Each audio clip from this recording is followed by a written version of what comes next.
Kumbakarna, amukmu ora beda karo Denawa liyane. Apa kaya ngono kuwi patrape wong sing karep ngrasake tampa brata? Iya apalah. Apa ana srana liyane kanggo menang jroning paprangan kejaba mung wengis lan paten pinaten.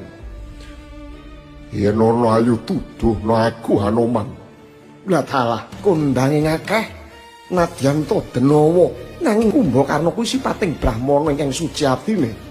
Ya gene ana brahmana sing ngelak marang getih lan nyawaning mungsuh. Ora ana kang tak anggap mungsuh jroning uripku. Kejaba wong-wong kang wani ngrusak tanah, wutah lan getihku. Negaramu rubuh merga pakarti wis dulurmu lanang si Dasamuka.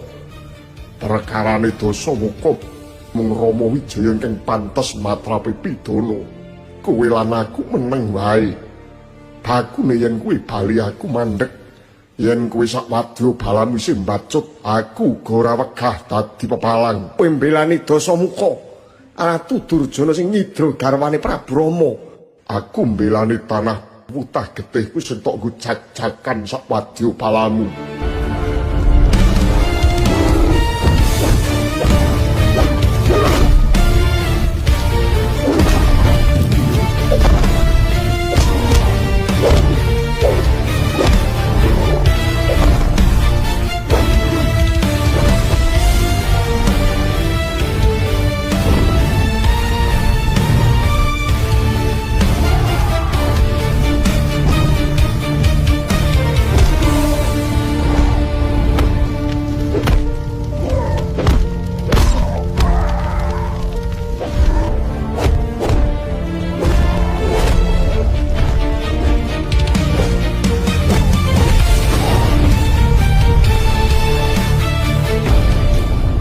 Yayi kadangku kabeh kang kalungguhan iki setya bekti marang ingsun.